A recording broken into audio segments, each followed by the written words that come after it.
Ladies and gentlemen, we're going to get set up here.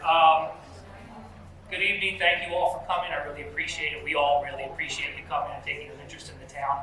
My name is Chris Sayers. I started Franklin against Sprawl, and with the help of a lot of other community members who are really dedicated to this town and are trying to ensure that it's a great place to live. It continues to be a great place to live. I guess just a brief overview. First, we're going to go over what a master plan is, because I know that's a foreign concept to some of you. What it entails, why it's good to have community feedback and input in the master plan.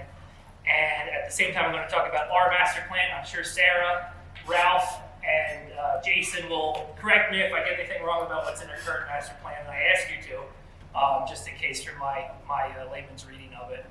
And I guess first what we're going to, and then we'll open it up to a public forum where you guys can share your thoughts and concerns about development in the township, what direction, if any, changes you think are necessary to change our developing policies in our township. So first, I'll start off with introductions. My name is Chris Sayers, as I introduced myself before. Dave, if you want to take it off next. Yep, Dave Marshall. Guess I'll just go down the line. You, sir, if you don't mind, your name. Paul Sarah. Paul, sir. Nice to meet you. Thank you. Sherry, sir. Sherry. Mindy Curran. Mindy, nice to meet you. Nice to meet you. Sorry, what was that? Maggie. Maggie, thank you. Jason Brand. Ralph Sprawl, Linda Turner. Dave's mom. Joyce Marshall. Scott Dwyer. Marilyn Morales. Paul McGrill. Sam Ackler. Ron Price. Michelle Price. Tom Merrill. Suzanne McCarthy. Brenda Boland. Abby Robinson. Cindy Burks. Daniel Works.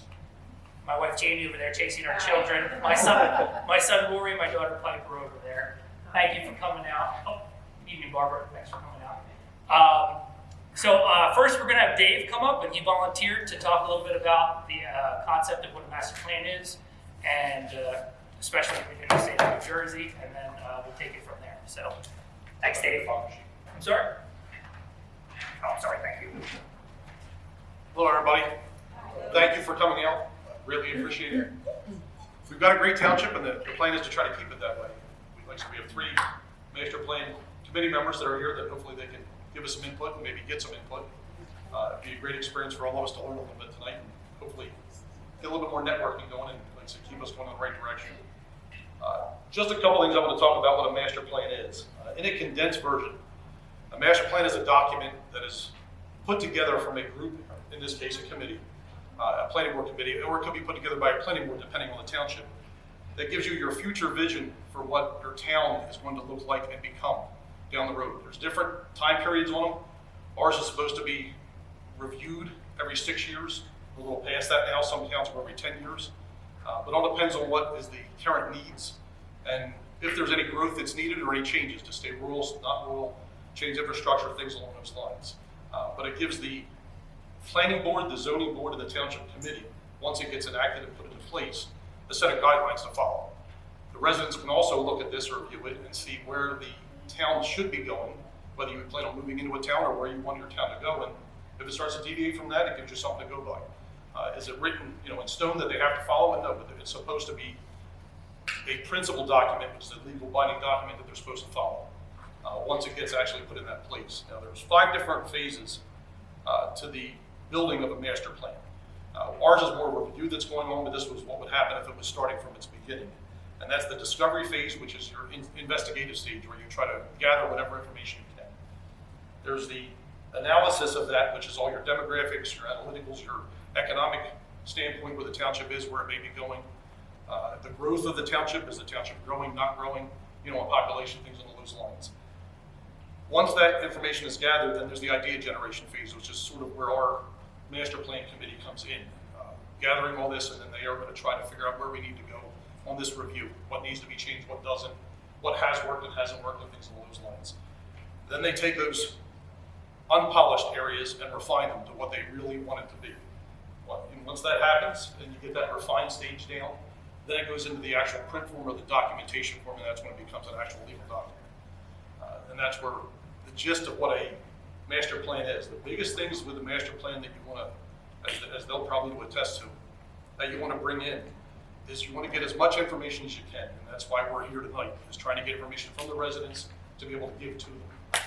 We haven't heard yet what's going to happen with the master plan meetings yet, whether it's going to be public, not public, so we're hoping this will show that it should be public. You know, everybody that's coming out wants a part of this, and we want to be able to give our input and help this township, you know, stay rural, grow, whatever it may need at that point, but you can only do that by getting the information from the residents. It doesn't matter what you want as an individual, it's what we want as a whole. You're never going to make everybody happy, but you do the best you can for the majority. We got a little over 16,000 residents in our town. That's a lot of people to put smiles on faces, but you're not going to. You do the best you can for everybody. That's about it. Thanks, Dave. Man, he was quick too. That's my thing. I'm not concise, so hopefully I'll try to be as quick as possible to be this valuable, to value your time as much as possible. All right, so Dave kind of gave you an overview of what a master plan is, and I'm going to tell you a little bit about what's in our specific master plan. And again, if I'm wrong about any of this, just let me know. So our current master plan was crafted in 2004. It's had a few revisions since then. The reason there was a new master plan is because it was in response to a development boom that was sweeping across Gloucester County during the 90s. Now, Franklin Township itself didn't experience a lot of this development, but the residents were concerned enough about seeing the communities and the other communities in the county that they called for a new master plan. Residents were primarily concerned about losing their rural character, the rural character of the township, and an overall diminished quality of life. Prior to 2004, the township had already been developed in a somewhat haphazard manner. Instead of homes and businesses clustered in hamlets and in certain sections of town, they were spread along roads and highways, and this is what we call sprawl, which my group is frankly against sprawl, but it was already pretty sprawled out. Sprawl is considered bad by city planners because it contributes to traffic, requires more infrastructure, leads to greater fragmentation of wilderness areas, takes business away from already established business corridors, increases pollution, and all these together will usually decrease the residents' quality of life. So this new master plan sought to ensure that any new development would not repeat those same mistakes of the past. The new master plan primarily called for smart growth in accordance with state guidelines. Smart growth is defined as a municipality that utilizes mixed land uses, which means like restaurant downstairs, living quarters above. It kind of makes it more compact. Compact community design, walkable neighborhoods, utilizing existing infrastructure that's already present, so you don't have to create new infrastructure for more development, and also new development directed to existing communities that allow for the preservation of open spaces and farmland. So all that encapsulates basically what smart growth is. So the initial plan that called for smart growth had 6 goals that worked hand in hand with the smart growth. One was the initial plan, I should say, had 6 goals because there were revisions after. The first goal was to preserve the quality of life in the town. And to do this, they maintained that we needed to keep our rural character by means of farmland and open space preservation. They did this by calling for strengthening ordinances and also enhance community character. Their second goal was to promote orderly growth within the township.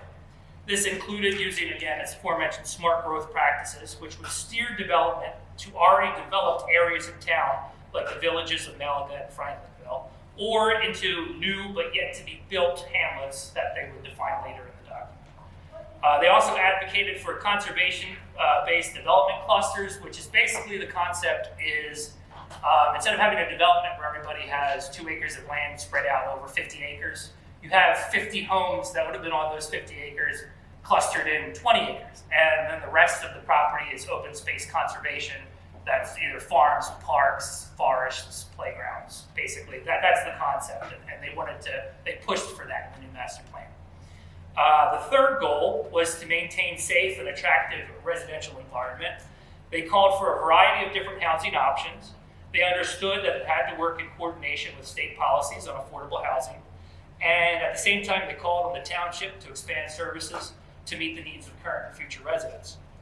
The fourth goal was to provide a transportation system that was safe, efficient, environmentally sensitive, and respectful to the community's character, rural character.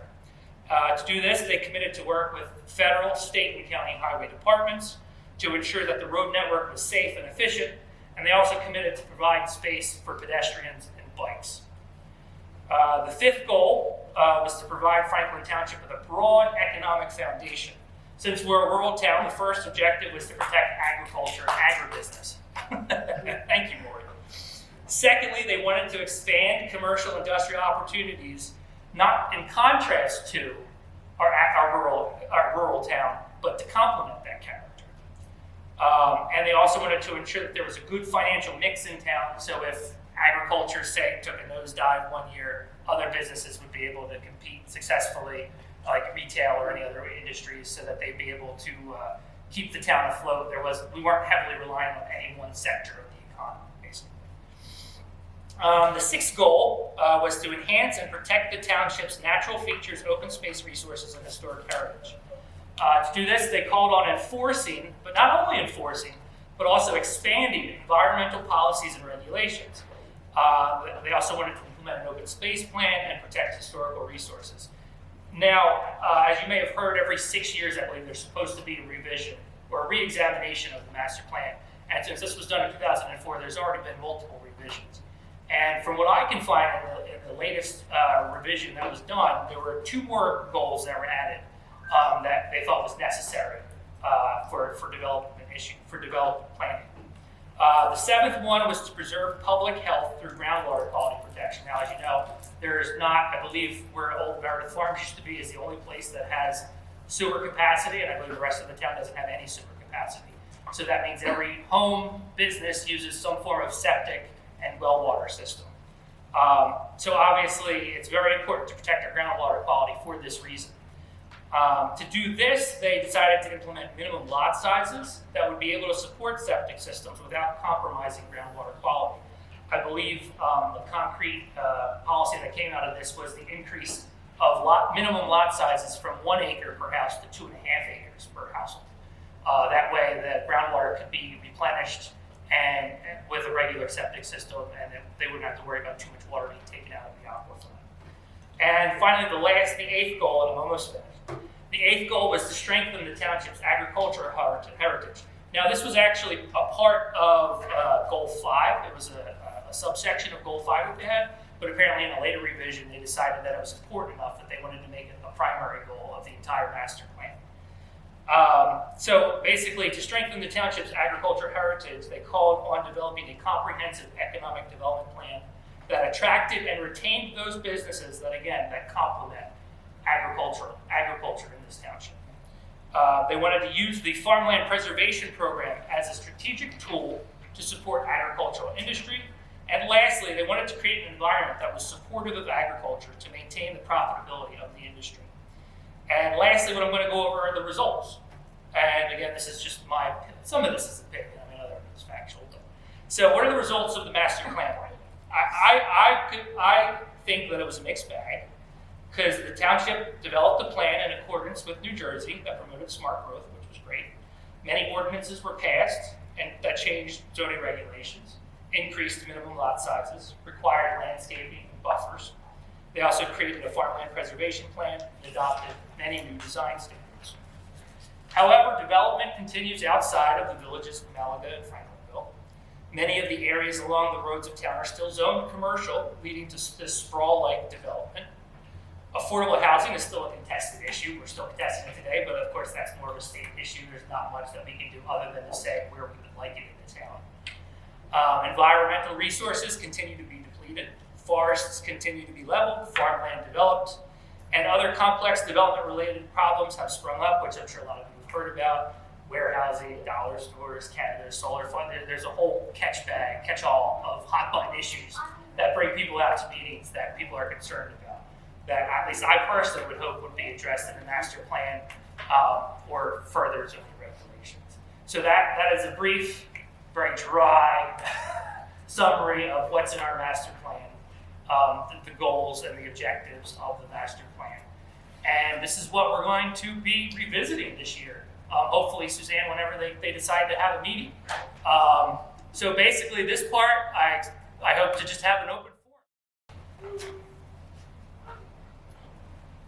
Did Did you want to go first, Dave, since you're? Oh, sorry. Oh, Linda. Yeah, sure, absolutely. Provision here, what is the anticipated date to, you know, do these plans? I'm looking at 6 months, looking at a year.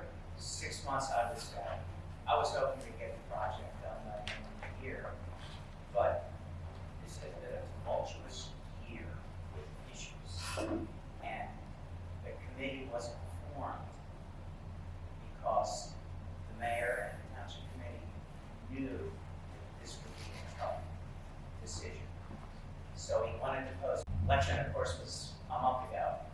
So I thought that the committee would have convened right after the election, but it didn't. And I honestly don't know why. However, I have a suspicion. There are some members of our community that insist that the meetings, even though they're work sessions, be public and broadcast over Channel 9. And then there are others who feel that since it's a work session, that it could get ugly because the people chosen to be on this committee come from the two different sectors of the township. Some are pro-development, some are pro-open space. And the members that are in charge fear that there could be large discussions or arguments, and they'd rather not air our dirty laundry on television until it's sort of worked out and homogenized. And in their ultimate plan, they would like to see it televised, say, at the last work session. As we all know, though, it will go in front of the township's planning board to be reviewed like a new ordinance, and it will be voted on.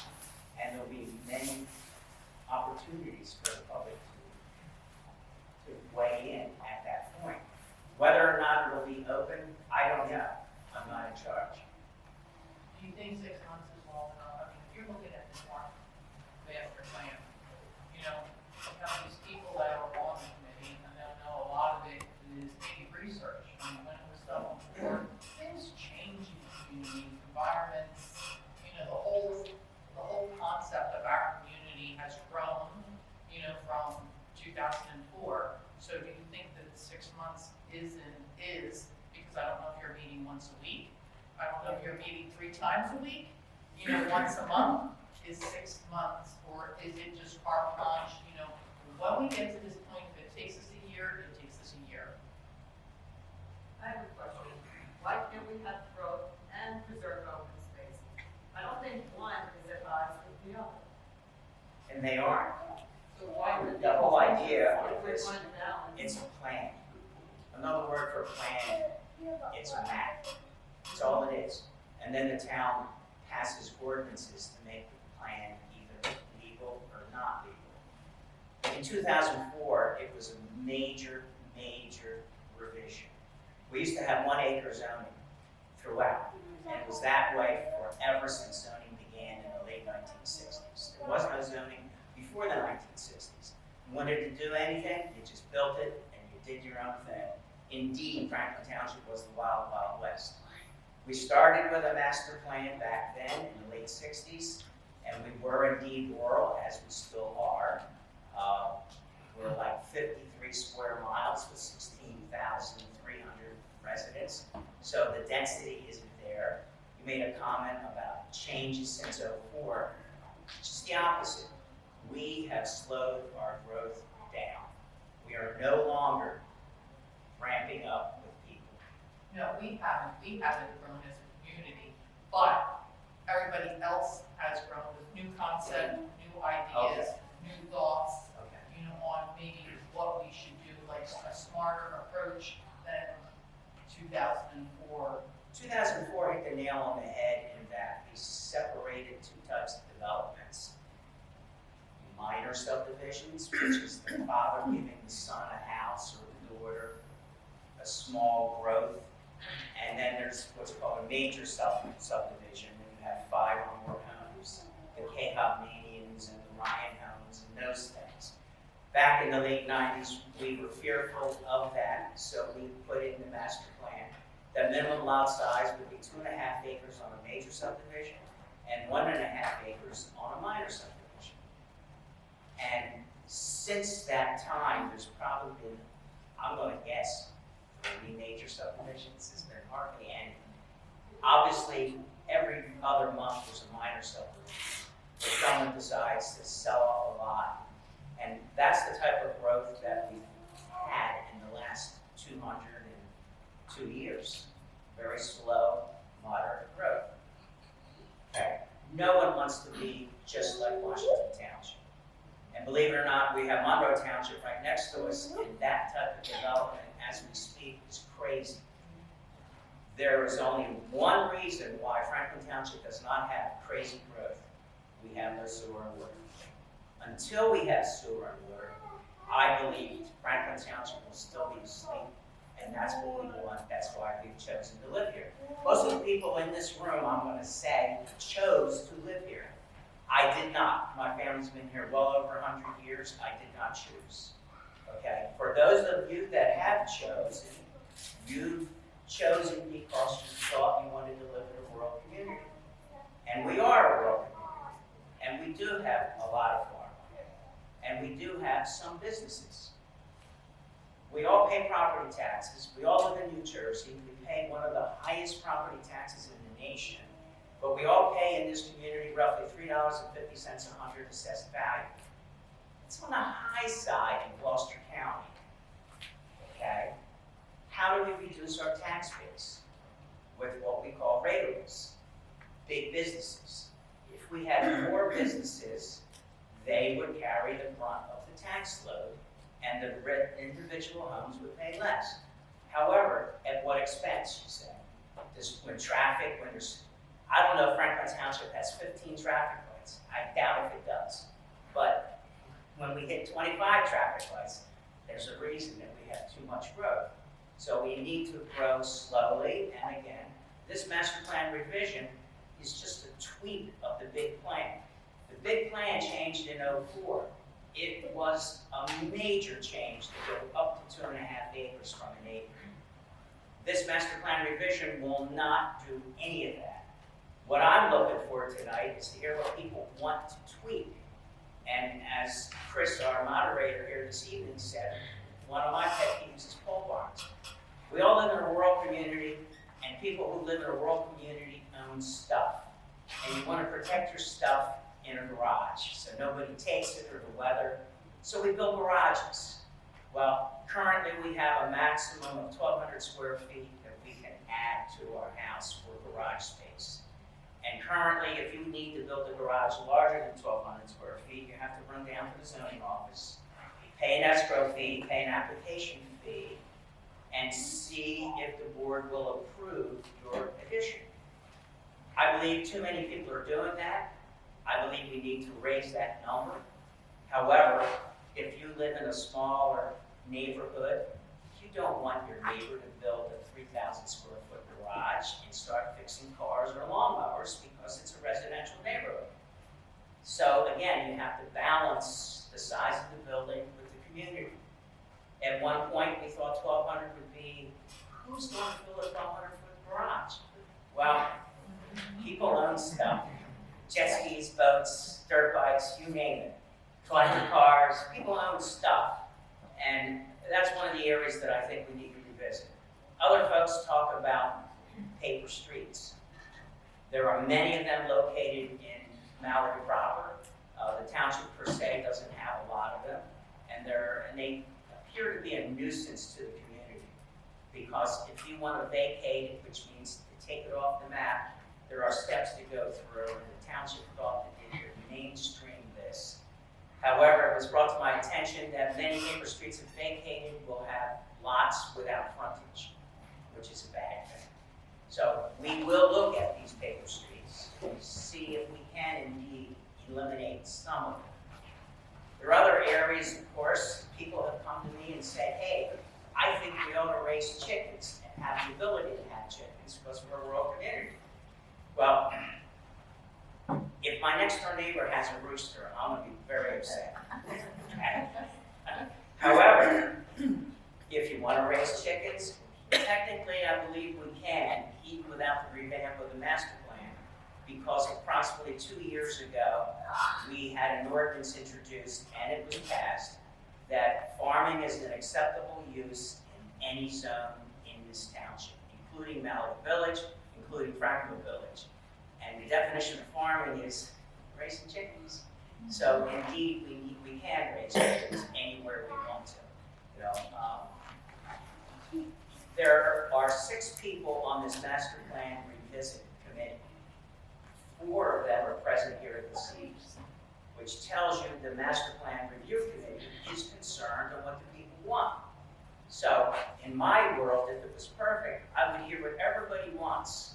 And then as Chris says, this isn't my town, but I have to try to make it livable for the majority. That's it. Thank you. Thank you. Anyone else? Cindy? Can I jump on what? Absolutely. Said? Open forum, yeah, I exactly. want to ask you, what do you think when it used to be, and I know Sarah was here because she was on the committee before too. We went from the little zones when I was here of the R1, 2, 3, 4, remember that, Sarah? And then we moved everything to RA. Right. Ralph, being on the board, did that create more problems for a lot of the residents when they had to go before the board more often? So in other words, when they were the smaller lots of 100 by 100, let's say around Franklinville Lake or Malibu Lake, and then now we've got that septic In the water. 2004 revisit, master Yeah, plan right. revamping, it was stated that if you lived on a conforming lot in 2004 September, it's still conforming to this day, and you don't need variances. An example is within this past year, a gentleman lives on Stanton Avenue, came in front of the zoning board to add on to his house. He wanted to build an office. Right. At the time when he built his home 25 years ago, 1 acre was the standard, and he lived on a conforming lot. Today, he lives on a substandard lot because he doesn't own 1.5 acres. Therefore, our zoning officer, therefore, our zoning board forced that township resident to come into the town, apply for the application, post the escrow fee, hire an attorney, and spend $5,000 with all these fees for something that wasn't necessary. It was an oversight by everyone, and I can't imagine how it happened. And I told the board, you are fleecing the township residents by taking these escrows and variance fees from them, when we all live on a pre-existing conforming lot if it existed in September of 2004. Well, this little master plan thing we're about to do now, it's very minor. Just going to tweak a few things. We ran into some difficulty from November to the month of April with the word warehousing. We're maybe running into some difficulty with the word solar with that large farm that's on Fries Mill Road before you get over to Clayton. I believe our zoning laws need to be tightened up in those 2 areas to further and better define what is a solar field or what is a warehouse. And then we will vote on whether or not the town wants it or not. I mean, we could honestly say, I think solar is the greatest thing. But at the same time, at what expense? We're losing a farm and open space to see stupid solar panels. That chances are that energy will not come here. It will be sent to the grid. So that's an ongoing thing. And again, we can't change that solar field because of current laws that they applied for at the time, but we can change future applications. Same thing with the warehousing. We can change our laws for future, but not any existing. There are no existing applications for warehousing. That was a big problem that happened this past fall, this past spring, and it brought the awareness of these 2 gentlemen that are running this meeting this evening. We've been best friends since. Best friends, thorns inside. And then we entered the word coalition of affordable housing. And believe it or not, it will happen because it's the cheapest, best way for us not to be sued as a town. And there's different levels It all started with what was called the Mount Laurel decision 40 years ago, I guess. It's been quite a while. And Franklin Township hasn't lived up to its quota. It started with very rich communities that would say, when somebody came in to build a house and they were only building an 1,100 square foot house, oh no, you have to build a 3,000 foot square house. Well, it's unaffordable for the majority of the people. In doing that, some communities maintain a big mansion style community.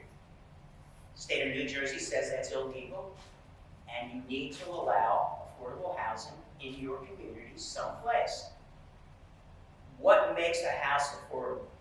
If any one of us today wanted to build a house in Franklin Township, I don't think you could do it for under $300,000 today. Jason's a builder, he can answer that question. 285 is the cheapest thing. Well, yeah, but houses are very expensive today, and what makes our houses expensive in Franklin? What makes them cheap is we have cheap land. Land is cheap in our township still. But what makes a house expensive is the $20,000, $25,000 septic system, the $5,000 to $7,000 well. If we have water and sewer, there's $30,000 that the builder can save. Luckily, we don't have sewer and water. Luckily, we don't have rapid expansion. Okay? However, we also don't have affordable housing because $30,000 of that house is already water and septic. So how do you find the balance? Well, the state of New Jersey, through many hours of litigation, forced upon us that we had a quota of 640 homes, Like 672 or something like that. that we had to build to comply. And then the state of New Jersey, not our people, not our township committee, picked the areas on where they should be built. Not quite right. We had some input. It was, at least if you listen to our current mayor, Yeah. it was our mayor, one of our other committee members, and the state got together negotiated those areas. Okay. So it wasn't just them picking it, Okay. our current mayor helped him. So, in one of the planning board meetings earlier this year, Chris said to me, well, why are they the majority of them in Malaga? And it's a valid question, as opposed to Piney Hollow, Star Cross, Jambier, I don't know. There's none in there, none at all. And I answered his question stating that Malaga is the only area within the township that is serviced by 3 highways, 40, 47, 55. Hence, people and movement. Believe it or not, Malaga is the center of the township's commerce area today. When I was a child, it was Franklinville. But when I was a child, Route 55 did not exist. Route 55 opened up October of 1990. When that day happened, traffic started rolling through our town and leaving Delsey Drive and leaving Route 40, but passing through. Things changed. Okay. Is it for the better? Well, I believe Franklin Township is now a bedroom community to Philadelphia today, and it wasn't prior to 1990, because you can get to Philadelphia now in under an hour. Before, you had to take Delsey Drive to Philadelphia. Again, nice things could harm you in a way. You have to be careful what you ask for. But in today's environment, we are only tweaking the master plan, looking for areas that citizens say, I think this is wrong, I think it should be this. Ralph, can I ask a question?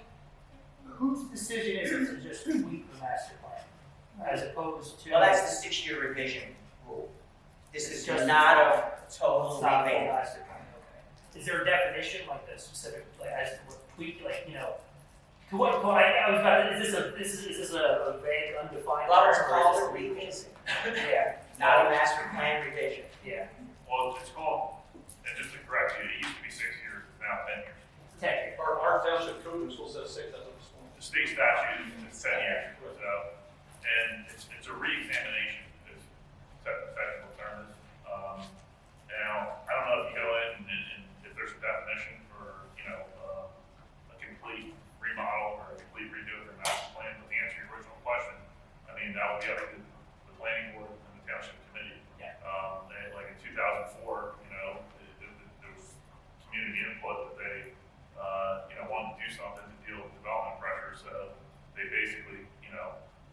did an overhaul of the entire master plan. Now, in 2011 and in 2013, there have been no significant changes. There was no major development pressure, so the planning board, through the They professional. did have 2 extra goals. Yeah, through the professional. So I mean, I was wondering, is there a limit on how many goals can be added to the? That'd be a master question plan? for the planner. Yeah. I'm not really sure, but, Is They're like the 6 that you have to have. well, he's talking about, well, there's elements. There's of the objectives, master plan. He's goals. talking about goals. There's Yeah. other elements, like the housing plan element, Yeah. all that support element. But, I didn't mean to go off track. No, you're fine. I mean, the decision on what to do would be, I'm assuming from the township committee and the planning board. So, now we're doing it now because we're bound by the statute to re-examine it. The consequences of not doing a re-examination is, your master plan then is considered invalid, and a developer can come in, challenge your master, you're basically invalidating your entire zoning ordinance and say, you haven't revisited this, therefore, anything that you have, any laws that you have on the books pertaining to zoning are invalid, and I should be able to do what I'd like to do, so that's the reason why you're You mean you guys required. aren't doing this out of the kindness of your heart, to just revisit it? No, and then, and now, in my opinion, I don't really know if there's any revisions that are necessary to the master plan right now. I mean, I think everybody's essentially happy with the way things are. I mean, there's been essentially no development, in the township, at least since 2009 when I moved here. I know there was talk about the warehousing, but there's no zones within the township that permit this large scale warehousing. Even if we prohibit it, it doesn't prevent exactly what happened a year ago from happening again if the committee wanted to look at redevelopment. Yeah. So that's something completely separate, so, I'm not really sure. As far as affordable housing, aren't we supposed to have a certain amount of it, at a certain amount of time? Aren't we? Well, affordable housing, I mean, what Ralph said is And do we have any yet? well, it's a very simplified version of his explanation of it, but essentially what the legislator said through the Supreme Court of New Jersey is that you have to provide, municipalities have to provide a reasonable opportunity, for affordable housing. And To developers. the mechanism that, when he says the township has to build affordable, the township does not have to build affordable housing. The township has to provide a reasonable opportunity for a developer to develop that affordable housing. And to incentivize a developer to develop affordable housing, what you have to do essentially is allow them to build a higher density than they normally otherwise would. So if I have a tract of property that I can build 100 homes on, essentially what you're doing is you're saying to the developer, well, you can build 100 homes here, market rate homes, but we need your help in providing affordable housing. So we're going to let you build 150 homes here, and 25 of them have to be affordable. So we're going to allow you to build 25 additional homes that you can profit from in exchange for you providing 25 that meet the requirements for affordable housing. Now, there's a whole formula that the state has about, what's considered affordable housing, the sale, income limits and all that stuff. And those units are essentially restricted, I think, for a 30-year period.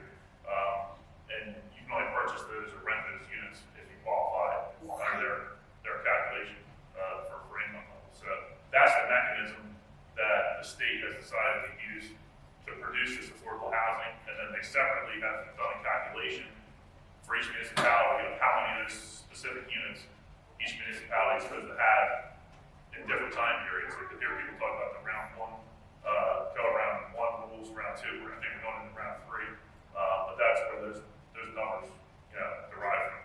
So, I think if you look at Ryan Jones, when they built on top of the road, and they cleared all that large parcel on the right-hand side, and you look at the left, Right, those row homes. right, those row homes on the left, I don't know if they're for lease, but they look like small section of condos where they built all their homes, and they cleared that one parcel on top of the road. Then if you look at the left, they build like, I don't know how many units, I don't know if they were for, I think they may be for lease. They look like cheap townhomes. Exactly, on the left-hand side, so it allowed the builder to come in and do what he did over there, and then for that, then he built these, because I think their average right for like 400,000. Yeah, I don't know the specific project. I mean, you're not supposed to do it like that. Essentially, you're supposed to mix the affordable units in with the market rate units. Right. How about the affordable We'll have leasing it for $3,000 a month. Well, I was No, just about to say, with the septic and everything, how do we get it for there? Well, as for your question, we're supposed to have a certain number at a certain time. They do have certain requirements you're supposed to have in place, but again, because of our area of not having city water sewer, it gives us more of a gray area. It's harder for them to enforce that in our town. But there are certain credits you're allowed, like you can have an over 55 community can count towards your fair share housing. But it only counts as, I think that's somewhere around 12%. Like 12 credits of your, say, out of your 100. Then you can have a development just for special needs. Like United Way comes in and will build a development just for families with kids with autism. So you can have 10 or 20 homes all cater to that, certain colors, certain things that come in, but that's only like 4 points of your, there's certain things you have to meet as you go along. The majority of it are supposed to be anywhere between moderate down to low income. That's where the majority, because our state is where this is dictating, and this is something we can't change. They're dictating you have to have a certain percentage of that. The percentage is a minimum percentage.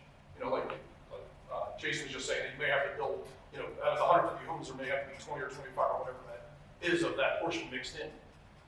But if a developer gets enough financial gusto or gets a good backing where they make the city a water section, even if he does a standalone unit work, then you can have an ultra high density situation. And that's where, even though we can't stop it, that's where our township and our elected officials can help mitigate it to be the proper way it should be, so everybody gets what they need.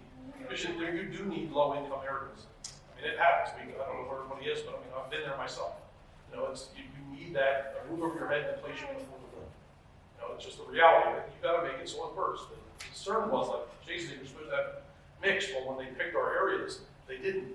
They picked one end of the town and the other end of the town. Some of that, of course, because of the water and sewer situation.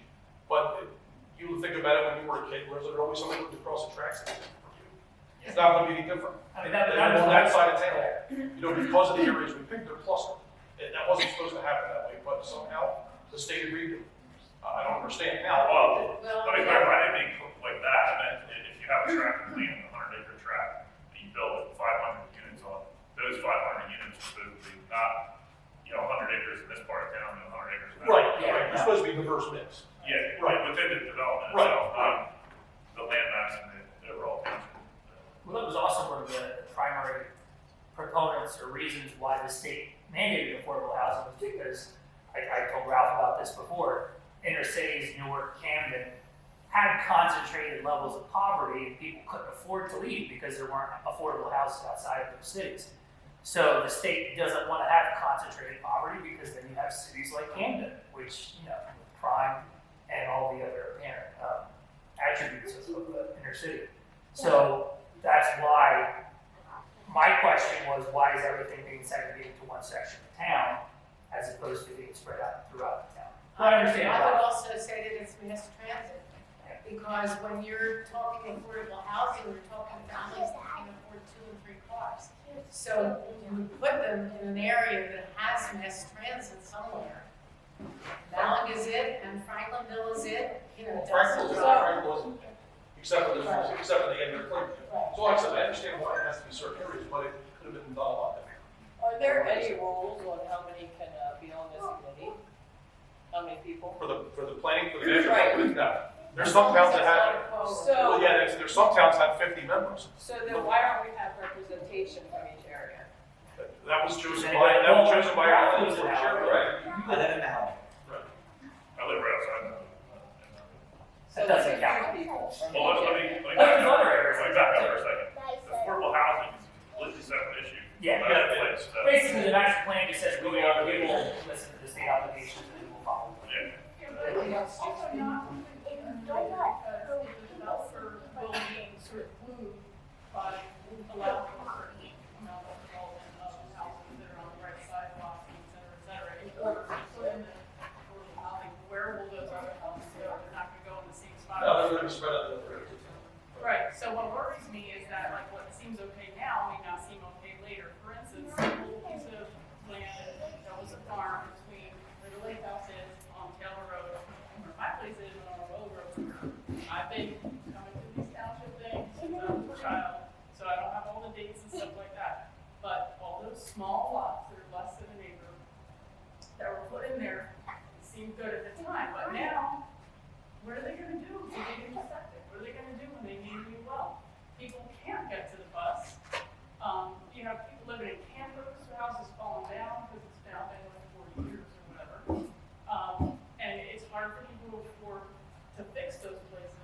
So it seemed good at the time, and that was an argument people made at the time. Oh, they're more affordable, it's great, I have an influx population, it would be wonderful.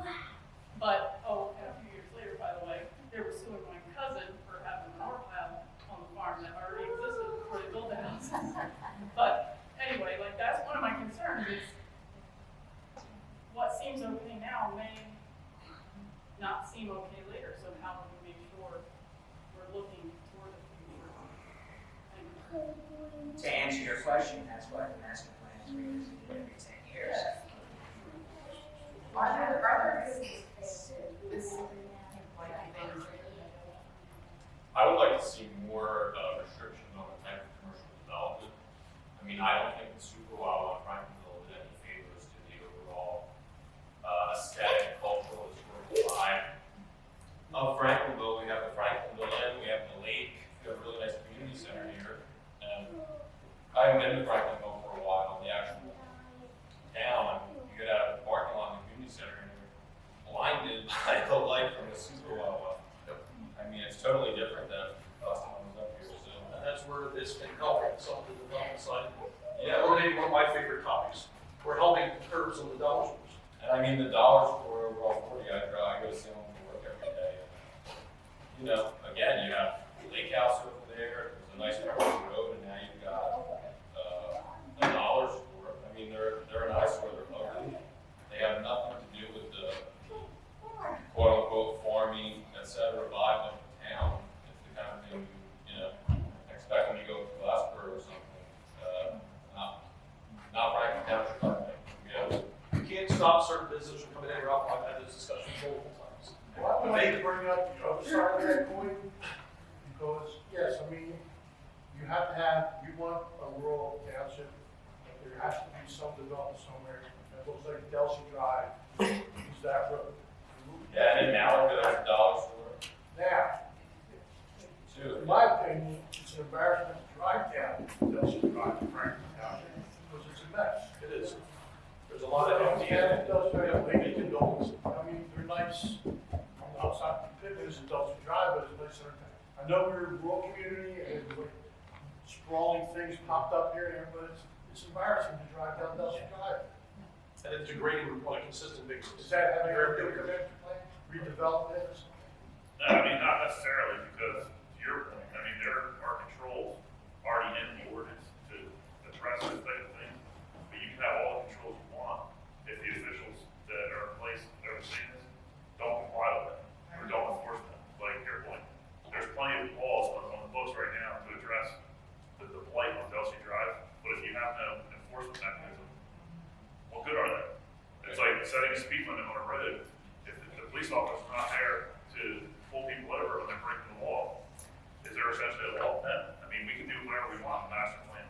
It's not gonna fix anything. If Well, I know, the other individuals don't follow through. sorry to interrupt, but I know on the master plan, it does talk about strengthening and enforcing environmental regulations. So is that something that can be tweaked in there to give it a little more teeth? The only way to get more teeth is to have a full-time zoning officer. We have a part-time zoning officer, I think he's 2.5 days a week, I'm guessing. I know it's not many hours. 6 to 8 hours a week is all, that's it, it's far. I can change. To put that Well, it gentleman should over change. there, Delsey Drive is almost an eyesore. It may be the worst street in our entire township for derelict buildings. And 4 or 5 years ago, we actually hired a person, okay, that was supposed to oversee the highway corridor, it was called, to improve it and to enforce it. It never happened. The person was hired, there was no teeth in the ordinance, I guess, or was ignored, as the speed limit story goes. And we have these older dilapidated buildings that just go on and continue. And they're right in front view as you travel through the community. I mean, when you're back into any other area, you don't see the dilapidated, empty buildings that are there. Again, what can you do to fix it?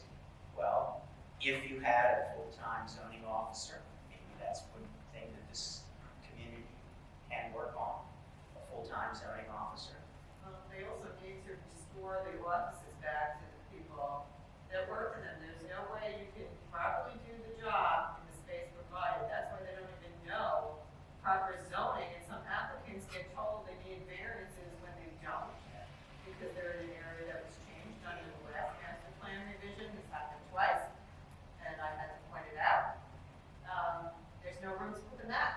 Lynn was in the other building, she had the map on the wall. You know, there may have been mistakes made, and the files were there. I mean, I called town hall and I said, I was speaking about, I called because I'm having a vacation done on a property that I bought. And when I asked about the survey for the property next door, I was told, well, we don't have that here. We just tell people we don't have that here. It's like, but wait a minute, you do have the survey for the property next door because it was built in 2016. You have the ability to find it and give it to your residents, but you're telling residents that basically you don't have it, and those that aren't educated in construction and permitting like I am would just think, oh, they don't have that record. You know, the service has gone to crap since they moved them out of where they belong. And if they don't get back in there or into a bigger space, they can't do the job. They do need a full-time employee. They need more employees. They used to have 2 people in the construction office, 2 girls, and a construction official. They used to have, you know, full-time zoning official. They had people in every office who knew what they were doing. We had a planner, a Yes, full-time planner. yes, we had planners, excellent. 2 of them in a The row. problem is we put lots of money into cops and public safety, but we put no money into actually running the town. Except for a couple positions. We're not looking at that. Yeah, well, okay. Now, are these recommendations that can be added to the master plan, or is? It's nothing No, to do with these the are recommendations that can be made to your township committee. I've made some of these recommendations to the one employer you're talking about. So back to the master plan conversation, your wife asked a question about the committee.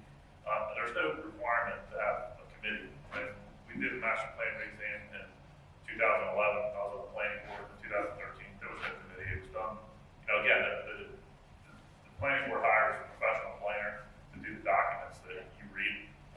And they, you know, I guess we'll come back with recommendations based on whatever guidance they're given, but in those cases, there was really no revisions, major revisions to be made, other than little minor things here and there, so there was no committee at all. Is that a plan where the zoning was changed for Meredith Farms and for the Sprawl property? I have to go back and look, that may be 2013. But my point is that the revisions are full of recommendations that, and status reports of how we're making out, doing this and that. So I was wondering if these different instances could be added as recommendations of how to better achieve the original goals that you're looking at.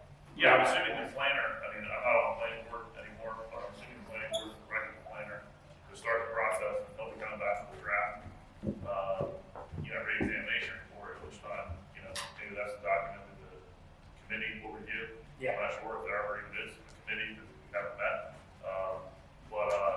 I mean, as far as that goes, like, what, I don't really know what other changes there anybody would be looking for. I mean, I know you guys are talking about the dollar stores, which again, in my opinion, I don't really think you guys have a problem with dollar stores. I think you have a problem with the lack of enforcement on the property owners. That's the word, it's not the store percent. Right, which can be addressed in the master plan. And then, you know, we talked about the warehousing, I know there's been discussion about solar, but I'm not hearing like, oh, we should, you know, we have 2.5 acre lot requirement, we should go to a 1/4 acre, or we should go to 10 acres. Like, there's really no big changes, but. Well, with warehousing is mentioned, and the only time it's mentioned in the document is the Friesville property, I believe. I don't know if they mentioned Meredith Farms later in revisions, but I know in the original document, it turned Friesville into business. It's called business mixed use. And they talked about maybe doing an office park there or some other kind of development. That's the only property in our entire township that has that zoning designation. Yes. At one point. For now, they but looked there will be at recommendations later in this revision process. What brought that zoning about? Interchange commercial, or the definition of what interchange commercial is. Again, it was being pushed because there was an application pending for an asphalt plant at that location. Yeah. And the neighbors didn't want it, and then they acted quickly and stopped it. Or there would have been an asphalt plant there. I mean, it appears at this point there's gonna be a solar field there, so. Yeah. But my point is that these different zoning, you're talking about some concrete specific zoning changes. My concern is that interchange commercial will be reinterpreted to warehousing and put there. So that's a stipulation that I was wondering, what's your opinion on that? And Interchange commercial does allow for warehouse. it allows for restaurants and servicing of the traveling. I don't think I'm. Don't think it allows for Warehouse. not warehouse. redevelopment. The redevelopment, the only to make it is, that's why they had to do redevelopment, because it would have been variance of the proper use. So, I mean, that's one instance that's concrete that I don't know if you were going to talk about, whether for or against, but that is certainly something. Yeah, let me ask another question, because everybody's thinking of this revision or, these minor tweaks. I mean, to ask the board exactly what areas are you looking at? Do you have 6 areas, that you're going through and saying, this is what we're looking at? These are, the 6 areas at some point, maybe not tonight, that we're looking to enhance or make changes to, instead of a broad thing that we're doing a revision on the entire thing. There could be just, 6 items, 10 items that we really want to focus on, that really need to be tightened up. Well, each of you volunteered for that spot. Windmills, do we have anything in there, about that? I mean, not today, but who knows what's gonna happen 10 years from now? And if you want to answer it, each of the members here, you all volunteered to be on it. What was your motivation, if you don't mind saying? What was your reason to be on that master plan committee? Is there a particular thing you want to see changed? And I just want to ask you that. If you don't want to answer, I'm just No, that's a question. I volunteered to, I'm just involved with everything we're down to. I mean, I like to stay involved and know what the hell's going on. So, I've been on the zoning board, I've been on the planning board, I'm on the school board, I've been on other commissions. So, my background is in development. So, I feel I can offer, something. And, I said, look, I'd be more than happy to help you guys if you form a commitment, I want to be on it because of 2004 established, when Jay Mounier, who was the greatest, he appointed me to be the chair of the master plan committee. Well, I wanted to stop all development. Then I started reading books about it and learning about the state and realized you can't do it, just can't do it. And 2004, we used a lot of this guy's name is Randall Arendt, and he is really into something called conservation design, where you can have a 50-home development that sprawls over the thing, or like you said, it's hard to describe, but it's like the development should be built the way you build your own home. You walk the property and you go, this is where the house should look, this is where this should be, and then you put, so first of all, you subtract the environmental sensitive stuff. Then you put the houses where you want them to be. Then you draw in the lots, and then you draw in the roads. It's completely upside down. And by doing that, you can designate, say, 50 acres here to be open. The next development comes in here, you ask them to do their 50 acres here. Now you've got 100 acres of open space, nobody bought it. And I would love to tighten up some of those requirements. That would be my thing, so that we never went far enough with it. We started with, oh yeah, we'll cluster, but it's more than that. And one example is, what is that one on Main Road in Dutchville with the farm on the corner, Dove Trail Pass or whatever? The developer came in before we even had the master plan done. And he came for conceptual review, and he had houses from Dutchville Road all the way up Main Road. And we said, well, this is what we're trying to do. What can you do? And he did one road down, which is Whitetail Pass, built his houses there, and left that whole farm open. And he didn't even have to. I mean, that was before we even did the master plan. There was another one at Main Road in Tuckahoe. Who knows what's going to happen? It's on the northwest corner where it's for sale. That's another one where the developer agreed to do single-loaded streets, and the idea was you wouldn't see a single house from Tuckahoe or Maine. He agreed to it, but then who knows what's going to happen with that property. But that's the kind of thing I would like to see tightened up. I would also like to see dollar stores and Wawas. They have facades in their back pocket that don't look like dollar stores. What a nice rural community. And if you insist and we have the backing of the powers that be, they look at the Wawa down in Mays Landing. That's just one example. Not to jump back in, but something I'd like to see, we look at the master plan, you need to look at development trends. So one thing that we are looking at is the pole barn issue. Because if you look at the zoning board schedule for the last 10 years, 80% of applications to the zoning board are for pole barns. So you're not supposed to do zoning, be it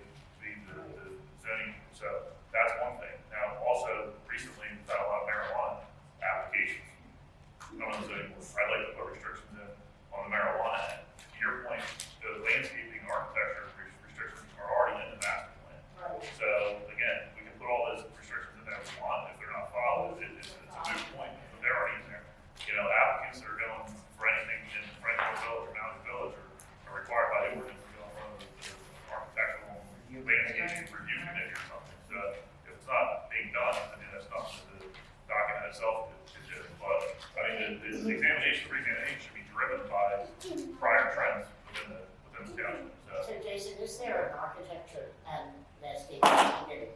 We have an ordinance to establish it, and it outlines the membership, but But my it's never knowledge, existed. I mean, it may, I think there might have been at one point, it did a review on something, but that, it's not The dollar regular, so. store that Dave talks about so much that is built exactly where Calucci lumber was, actually went for one. And I sat on that committee. Because that dollar store is built on the corner, we actually made the developer spend more money, called wainscoting, that halfway up. It is a nicer looking building than they wanted to build. They wanted to build basically a pole barn, just the steel siding all the way around. The landscaping review and the architectural review committee pushed them to make it a little nicer.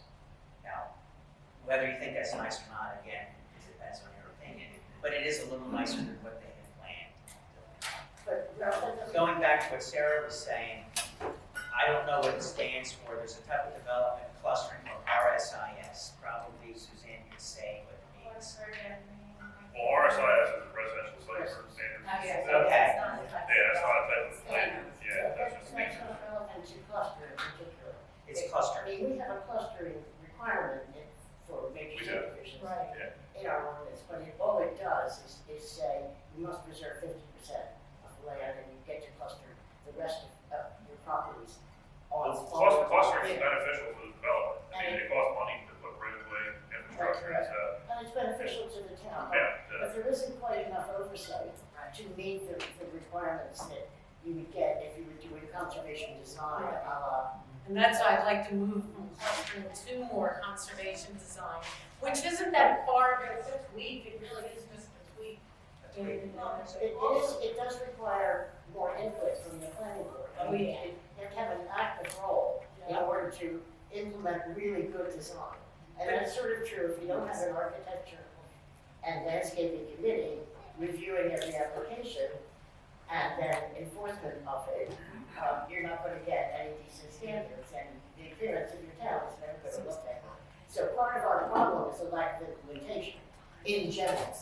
I mean, one of the goals, or some goals, in the plan, the 2004 plan, that's been repeated all along, is the idea of implementing the open space and recreation plan, which have any of you seen? That was adopted in 2002, I think. Yeah. And Suzanne, that was all Suzanne. well, we brought in an outside group to do that one. I didn't write it. For me, I did the environmental research inventory and farmland. I wrote those, but in my role, in my job as a planner. But that one has been there, and it has pretty clear guidelines, and every master plan says, implement the open space plan, and we have yet to do a single thing that is recommended in that plan. In fact, we had total opposition against the town retaining land it already owned that it had acquired by tax default mostly. And they refused to add it into the open space and recreation inventory, which would have preserved it permanently. And we've done so without having to go through the legal cost of deed restricting each piece of property. And they wouldn't do it. So part of our problem is no implementation. And I don't know that we can address that through the master plan particularly. I mean, it would be nice if we could put in something that helped strengthen. But pressure from all of us. Yeah, it has to be separate. Every property the town gets its hands on should be preserved. If we're saying we want a rural community, and the township is being given for tax reasons or whatever, virgin land, it should just be instantly preserved. I mean, I think that's so ridiculous to sell off land to be developed that the town gets. So, I mean, or do we want it not be rural? Let's just. Well, I asked the administrator about that, and his comment to that effect was, we're not a real estate. No, you're a town that wants to preserve the rural character. I mean, that's just a ridiculous thing to say. What does that even mean? We're not We're not We're real. a governing body that's elected by people to preserve the Exactly, and character. I tried to stress to them, I think, well, there's much time to get Sarah. I just tried to stress to them that, this property is property that we all hold in communion, and it should be, delegated as such. Whether I have to preserve it is what the residents want to do with it.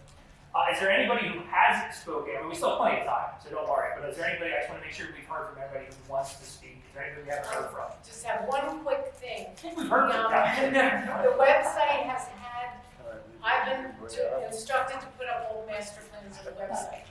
And for months I kept saying, where is the 2004 master plan, where all the re-examinations? Yeah. Nobody had it.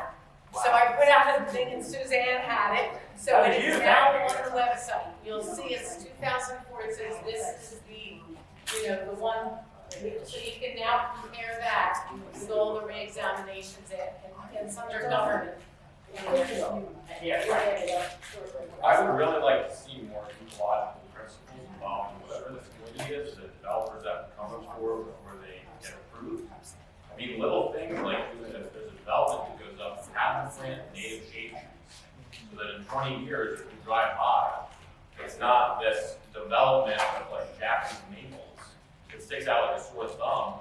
It's got nice Where they're either trees. invasive or they all die off after. Yeah, exactly. I have a giant, beautiful Japanese maple right from my house. All right, well, there's Japanese maple can stay, but I didn't plant it by the street then. the problem is native insects cannot use non-native trees. Your average oak tree hosts 300 different types of insects per year, not 300 insects, thousands of insects, 300 different kinds use oak trees. All the different insects have different oak species that they need. And it's not only that, it's aesthetic. You go by the woods and there's all these different native trees, and then you have a development with these strange looking trees from Korea. It doesn't make any sense. Bradford pears. Yeah, Bradford pears, exactly. You know, and they grow to be 20 feet tall. You know, it's just it breaks the landscape, it breaks the rural character. And I think if we had these, wildflowers or another thing, a lot of towns are planting wildflowers. It helps with the butterflies. Nothing like seeing butterflies in the summer. I mean, I know my grandmother told me that she used to see dozens and dozens at a time. Now I see 2 of them. And I have no breeding stuff in my house. You see, a dozen butterflies in the whole summer, you're lucky. So I think little things like that, or even if there is a development, if you are planting the right stuff, And it's harmonious with the environment. if it's harmonious with the environment, it doesn't break the landscape, it doesn't break the character. Cindy? I want to touch on just a couple things, and one of them was the warehousing. Ralph had brought up at a meeting that they were going to look at warehousing and street vacation. And forgive me if that sounds like it's taken it personal, but both of them are in my neck of the woods, okay? Because we're in the interchange area. And I do speak to a lot of my neighbors, and our little road from 5 homes went to 150 over the 40 years that I've lived here. And I know one thing is the traffic. We all moved in there when 55 didn't go north to Denver. But I do speak from I want to just say this for the members here before me, and I appreciate all of you showing up tonight, and I think it's important, and I'm glad that you did. One of the things that comes to this is none of us, when we moved here, we were affordable housing. A lot of us were. They were simple little 3-bedroom, 1-bath homes. They were small, they weren't the larger ones. And we'd like to continue to live out our days there because it took most of us 30 years to pay it off. And we enjoy that in our old I'm still age. working on it. Okay, and some of us, and you're young and working on it. One of the problems is when we had warehousing, and I say this because we've had situations throughout this township that weren't nice. We had a big one in Malaga that it's right near where the apartments are. And it was taken down at that time was making fertilizer. And it polluted so much of the ground there that nothing now can probably go there, maybe a solar farm or something. I'm not sure what can ever go on that site. We're concerned about, our neighbors are concerned about another warehouse similar to what happened there with Pioneer Metal, where, none of the trees grow along that stream. We've seen where any type of industry and things that do come in here, they have all polluted our beautiful streams and forests. And we all love them so much. That's something I think we all have as a community that we grow on. And I think that's why we don't, when you put a warehouse in, like for example, Ralph's Road, you can come up Marshall Road, but if they put an Amazon warehouse, okay, at 55, I guarantee you, Ralph, you're never gonna be able to get across to your mailbox, okay? Because the traffic that you've seen increase will come that direction. Because even though maybe Monroe has it and Washington Township has it, they've gotta use our roads to get to there. And that's where we notice all of a sudden we have traffic issues and all that. I can remember years ago when the little mushroom farm that the Leos had, and then all of a sudden he had some expansions. And as he did, all the people in Dutch Mill Road were complaining, there's all this truck traffic coming down because they had to drop off at the warehouse. So then we had to reroute to 40 and making sure that they would come in. But then we had where, if you were sitting at that light at Main Road and 40, you had a tractor trailer coming in right to your lane and they've had to now expand our roadways. So I think my opinion that I hear over and over again is we move here to keep it rural. We may be the last Mohicans, so to speak, of Gloucester County to have it rural. But I hope that you'll take that into consideration as someone who grew up in Deptford. And I left there when I was 20 years old and I came to Franklin Township. And I'm 65 now. And I gotta tell you, what they did to Deptford, and when you looked around there, they were beautiful forests and streams. They used to hunt fox, they used to have the beautiful horse farms, and they destroyed it. They destroyed it with trash dumps, they destroyed it with warehousing, and everybody can say, no, you're gonna have great rateables and taxes. You couldn't afford to live there. That's not true. So I just hope, and I know all of you, I know Sarah loves this town. She's put in her time with it. We may not agree on things every now and then, but we know in our hearts that we love a lot of the same things.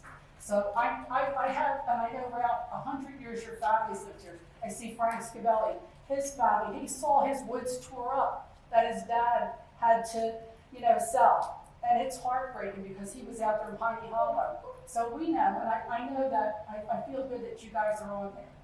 And I hope you'll do the best for this community. That's all I'm gonna say, thank you. Anybody else who hasn't? Anybody else who, I'm sorry to follow that. Anybody else who has another opinion, wants to focus on something in particular, or just add something? I just want to make sure before we do that. Barbara? I'm gonna Oh, I'm sorry. I come from Glassboro. Okay. And I bought this farm on West Boulevard in 2020. I've been in that for 23 years. And I bought a house, a beautiful home. Love the area, love Glassboro my whole life. But we've seen development. It's changed. It's changed drastically. Problems pretty much took it over. That's one of the reasons why we moved here.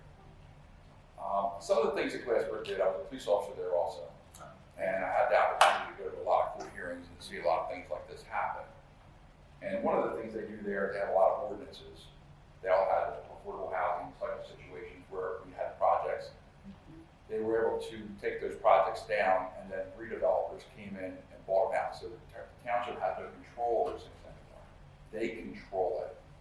They control everybody who comes in, and once they go out, they don't come back. That's one mechanism that happens, and eventually, like we were saying, it's going to happen sooner or later here. But what some things they did is no different than bars or anything else. They created ordinances where you're restricted. You can only have so many, and you stop. It's like warehouses if you're going to have them. Unfortunately, you're going to get them. But you don't want 20 or 30 of them. You build in something to a plan, like you started to say, that you can only have 5. That's it. Where those 5 could be, that's up to us to make a decision at some point, or somebody's going to make a decision where that property should house those, where the traffic doesn't impact people. It's going to hurt somebody. This thing that they're doing right next to this farm that I just bought. There's 5 lots right there on Anderson Avenue. This whole thing's going to come right there. It'll be there. I probably won't, because I want to live in the country. I don't want to live where I just came from. So I don't know if there are type of things that we could look at to start mapping out the future. What you're saying, 5 to 10 years down the road, is just like the Dollar Generals. You don't want 20 of them because eventually they're going to close down. They're all not going to survive. So if you limit yourself and say, hey, what's the number? Is it 3 Dollar Generals? Is it 3 whatever? Is that it? It comes down to like the McDonald's. You look at the Wawas. How many more Wawas do you want? It creates traffic. I live on it. I see it. Yeah, but that's one of the things that, you know, we've seen in Glassboro changed over the years. Some things were good, obviously, but what they did was they tried to put a cap on stuff. It's like bars. We had, you know, we had a limited amount of bars. They're great revenue makers. They put them out to bid every year. So all of a sudden, you get some tax relief that's coming out of a bar. The bar's gonna be there. If they wanna pay for those licenses, as long as they have a clean slate and don't have any issues, and we don't have to go bar fights every week or every night, you know what, they're all evaluated, and then when they come up for their license for renewal, it goes back on a block. And I'm gonna tell you, they collect a lot of revenue. I remember when I first started at the police department, they may have been maybe 200,000. You're talking 20 some years ago. Now there's 600, a million. Talk about radios. There you go. There's things like that. Maybe we should be looking at what other townships are doing to try to control a little bit of how many do we have. I think that's where we're at. If we say we have to build 600 homes, obviously somebody made the decision, so now we're going to have to find a spot where it's for. Those homes are, there's a lot of confusion with affordable housing. So those homes are mandated by the state. Yeah, we know that, I understand that. Yeah, no, but they'll only ever be built if we have the infrastructure sewer, right? To have them be able to be built. No developer is just gonna put their money out and say, I'm gonna build 100 homes, but I'm gonna build a sewer because it's millions and millions of dollars. So what the thing is, the more industry we have in town, the more, or at least my concern, my opinion, the more industry, the more development we have in town, the more pressures it is for the Boston County Water Authority to say, okay, Franklin Township, you need sewer. Which sewer is not a bad thing, because again, not necessarily a bad thing, because unfortunately our water supply in town and the aquifer and the discharge, it is polluted because there's a lot of properties on a little bit of area that's not healthy for the water supply. However, with sewer comes even greater development and intensification of development. So I mean that's so basically and it even says in the affordable housing agreement with the state that these houses only have to be built provided that we have the ability to have sewer to actually facilitate their construction. So long as we don't have sewer and other infrastructure needed to build these houses are, for all intents and purposes, delayed, so they don't have to be built right away. So, I mean, granted, like you said, it's almost like a losing battle. You're kind of trying to just find a good compromise, kind of like, delay the inevitable almost, it seems, to stop build out, which I guess is what that's why the master plan is future oriented. It's not perspective, it's future oriented. It's broad-based goals that you want to see as a town. And I guess the main question tonight, I really want to hear from everybody is the current master plan, do we think it's working? I mean, that's the ultimate grade that we can give it. I mean, obviously we're not reworking the whole master plan, we can't do that because it's just a revision. But I mean, think about that. Like, are we satisfied with where we are as a town? Yeah, we probably have done a lot better than a lot of other communities in Gloucester County. And I'm not going to knock it for that, but could it be better? Yeah, Barbara, I saw you. One of the things I wanted to point out is that we have to be very careful when we grow, because downtown Malaga, those properties are very small, that all those businesses we all use and love are located on. So if we increase truck traffic on 40, on 47, we will land up having to widen, and we will lose those businesses because they don't have the properties to widen those roads. You also have the dam. State redid that dam like 10 years ago. It's doubtful that they'll want to redo that dam. So we have some real problems with too much trucks and too much growth in that particular area. It's fine if we put passenger cars and we put some low income, moderate income housing in. But if we start putting warehouses on top of that, and we start having lots more semis running in through Malaga, running down 40, where these businesses are, they really can't avoid that intersection, we're going to have some serious problems keeping what we have. And it's going to really be too much of a hardship on those businesses.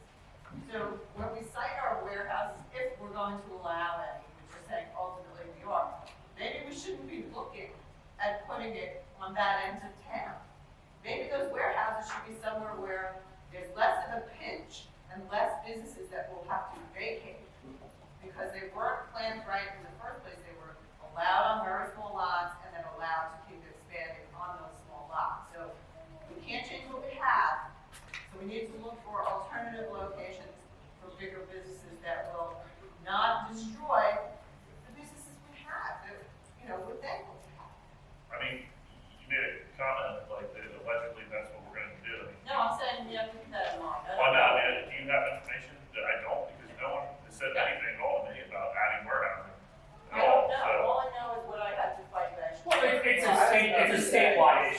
you have to be blind, you have to put your head in the sand and not realize that warehouses are a very popular thing right now. It's a big payoff. Yeah, yeah, right. I don't think we should have a fatalistic attitude. I appreciate everything that you said, but I don't. No, I agree, you're right. We should not have a fatalistic attitude. The warehouses are inevitable. There's plenty of towns like Medford Lakes. I mean, my friend lives in an area in New Jersey. North of here, they're the same distance from Philly. They don't have a friggin' thing. They don't have a Dollar General. They don't have anything up there. I was amazed. I thought I was in Vermont. That's an hour and 20 minutes. So, I mean, we don't have to accept anything as far as even the affordable housing. They're not going to arrest the township committee for not passing stuff to facilitate water and sewer coming into town. You know, so what, someone sues us? Well, the town spends money on a lot of stuff. We're not going to go bankrupt because we have to have a lawyer occasionally to fend off a lawsuit and not have 2 trillion units built in our town. So realistically, quite frankly, we don't need to have water and sewer ever. We don't need to have warehouses or anything like that. It's a matter of political will. And the same thing with that. We need people to enforce it. We need to have zoning officers, we need to have officials on the planning, zoning, we're on the committee to enforce this stuff. It's just so bad. Mindy, good here. This piggybacks on the enforcing. So the master plan seems to be geared toward future. And some of the things in the town, I feel like, could change to make it more rural. But there's no way to enforce people to do the changes, such as light pollution. You know, people are putting in these fantastic blinding light bulbs that broadcast into the entire street, and you know, it's unnecessary. But People will again, it's not us. I wrote the lighting It's ordinance. not even political will. I mean, it's already in the ordinance. I mean, you're required to submit a lighting plan, submit a site plan. No, but that's for future. I'm speaking of No, that you did. people Yeah, that yeah. are already. Well, it's a like, lack of, is it it's a lack of, grandfathered in that you can be obnoxious? No, it's a lack of enforcement that we have in our current Right, elected now it's officials. a lack of interest. I wrote a lighting ordinance, and Susan, I submitted it. Is it Dialogue. that we need like a community of outreach, education? We need pressure on the township committee.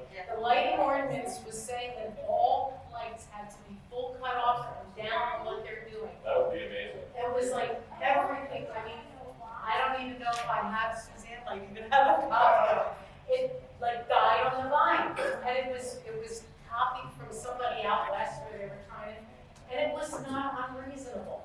I mean, it showed when you could have holiday lights dates, that you could have them, and when you, for athletic fields, when they have, it was not that burdensome. I mean, Dark Sky International has real easy, Yeah. understandable, like, these are like the 5 steps you do to, you know, make sure you can see the stars. Then we've got, multiple meetings a month we get attending. Planning board, zoning board, township committee meetings. We average 6 people at each of these meetings from residents, That's 6. the problem. This is why they don't do anything. There's the same 6 people, and yes, I'm one of them, that sits there and brings up these viewpoints and these different angles and complains about it, talks about it. I get sneered at, laughed at, and it's all in on there. Not by the current people here, I don't mean, but, and that's what they do. They try to intimidate you to get you to sit down, because you're nothing. You're 6 people out of 16,000. We need to have people come out and talk about this besides the same 6 things.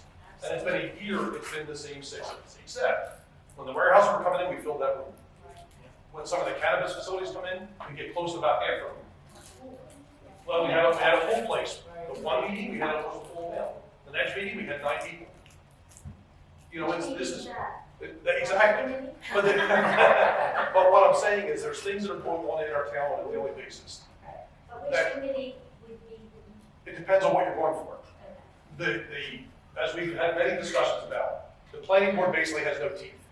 And I don't mean that sarcastically, I'm not trying to insult them. They have very little they can enforce besides when people come forth, you know, with plans before them. They can't do it afterwards. That has to fall to the township committee, because they're the ones that we elect in those positions and take care of the employees that we pay with our tax dollars. The zoning officials, the township administrator, things like that should be doing those jobs. That's the most important to change what's already going. If you want to change what's going to be coming, then you want to hit all 3 boards, because that's where you can hit your viewpoints. But the zoning board has no public portion. And they don't have to. So the only time you can speak there is when it's involved of something that's coming up at that particular meeting, is when you can speak about it. Like if there's somebody coming in with a development, for example, coming in there for a zoning ordinance, you can speak at that point, at development at that point. But outside of it, you can't talk about anything else through the zoning meeting, unless it involves something on that meeting. They didn't even want us building. Well, I know, well, we get into all the different things that go on. I mean, there's a lot of, I'm a pro-public person. I think everything should be publicized. We pay every salary in this township. There should never be a day that we can't view what's going on, not once. There's an appointed member that tries to stop it, it needs to be removed, or she needs to be removed from that position. They don't belong there. They're not a resident pro-person. And that's my opinion. This is not Chris's, this is not, and I've said this many times publicly. If you're gonna stop people from coming out as a resident and stop hearing their opinion, you need to step in. And that's where we as a group should make this difference. This is why Chris wanted to do this tonight, because he wanted people to come out and hear what's going on and hear opinions, because we don't get this. And it's a great thing to hear it and to see this. Should we have 300 people here tonight? Easy.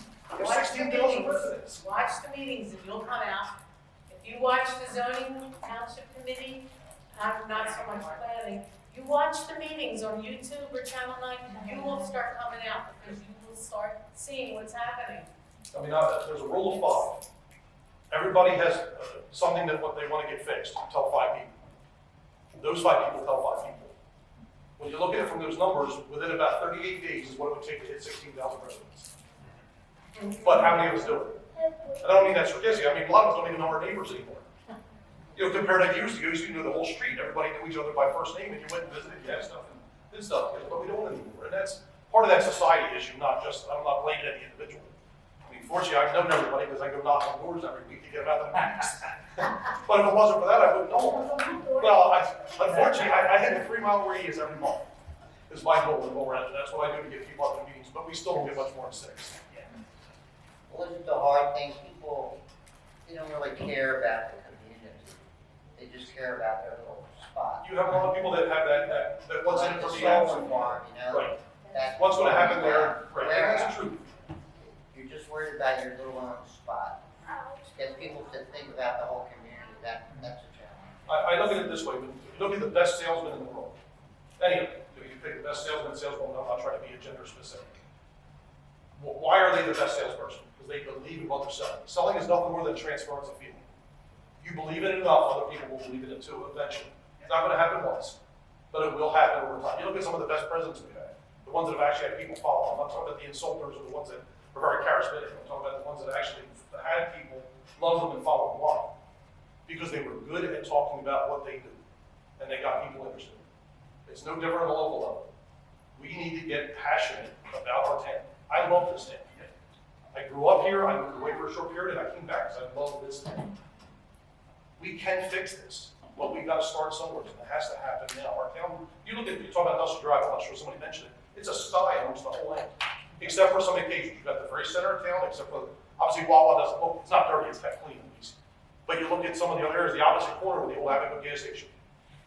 I mean, it's a building that's just sitting there vacant. You look at every gas station along our Dusty Drive, it's the same way. You look at the old fruit stand that was down there at the farm, right near the high tension lines. You know, it's just, I mean, you look at the house that's a little further down. When I grew up, I wanted to see it torn down. Their fix was to put a sign on that says, "This house is unsafe, don't enter." The house was falling towards Dusty Drive. There was no repair, I was told it was put up.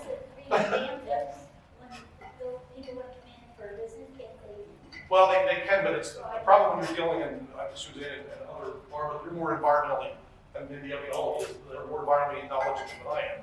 It's not easy to just come in and take over a gas station and fix it. There's a lot of work involved. But other buildings can be done, but the problem is you need someone, and I'm trying not to get to the point of pointing out individuals. I don't want to be down that road. That's my opinion on wrong.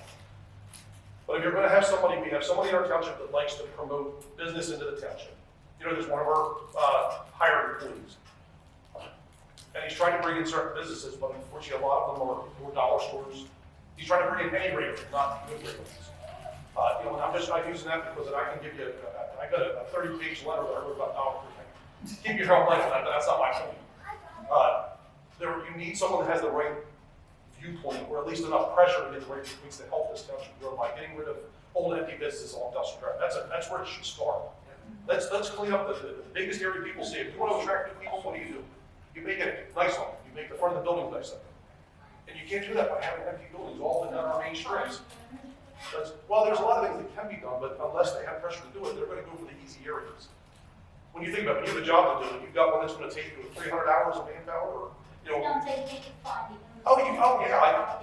I try to do that on my own time. I can do a lot of things.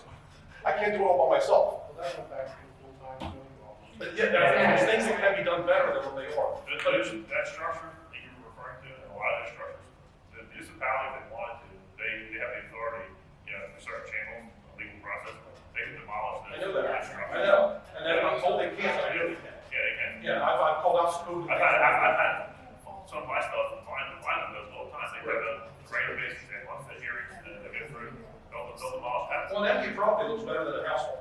Well, You know, I mean, that's yeah, what it's it is, the average really would see that, I mentioned there, I mean, it's, I don't know how it's unfolded yet, every time you finish, it's another 3 or 4 degrees. I That's mean, what they're waiting for. yeah, well, they may be, but still, it's just, but we have a lot of that in our town. All right, we only have like 7 minutes left, so is there Okay, anything? is all of Delsey Drive commercial rateable? Like if some of those dilapidated buildings were torn down and put in nice business? Yeah. Yes.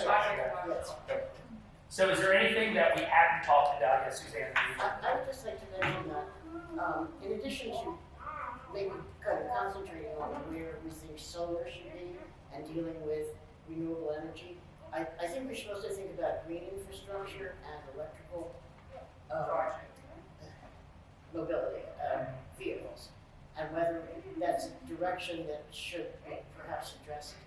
Our town hasn't had to think about it that much. But it's coming in the But future. it's coming, and it ought to be coming. Of course, I favor more forests, more protection of forests and open space, and implementing the existing open space plan and all that stuff. But it does seem to me that we should be thinking in terms of sustainability in this plan, with some sort of direct, specific goals. That's the only thing I think is missing from the goal list, at least. You mentioned chargers, you want less chargers. No, we don't have any, the only cars in our town that can charge at a public charging station are taxis. And we certainly, there are grants and monies available to put charging stations in at public buildings. And we just need the will of town hall to do it. There could be a charging station here. We're Republican town, we don't want no Teslas or charging stations out here. Actually, Elon's a Republican now.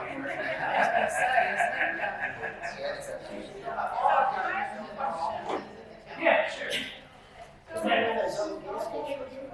But I think it's worth us talking about. I keep on hearing about, and I've always noticed it for myself, Delsey Drive.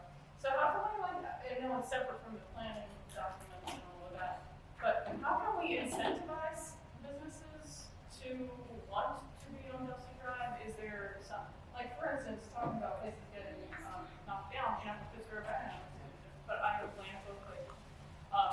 There was a house that was deemed to be unsafe. They knocked it down, but the township gave that family money to rebuild a safe, modest home that met their needs and all that. They gave them a grant and a low interest loan. Like, what can we do? What, as a community? You know, my uncle was the postmaster and the Ford dealership when Mrs. Ford was there. I romanticize like the little town businesses, and they're not there, and it makes me sad. I go to Triplos, I go down to Bagel Bar, but like, what do I have to go visit with friends and family when they come here? Where can I take them and say, you're from town? Those are your dreaded R word, redevelopment, right? Well, we need probably a more aggressive economic development commission. And I don't know how many of you put your names forward during November to be put on our boards. Unfortunately, it doesn't matter, they don't choose it. Well, I know a lot of these individuals, there's no room for anybody. That does not matter at all. Because everybody that's there is not stepping in. Doesn't matter if they do a good job or not, I know Doesn't even matter if they show seven up. that were told that. Unfortunately. But their names forward, they told why, we have no more. You The just job said, has to be something though, where these buildings that were down, torn out, not virgin tracts of forest. You know, we have to build.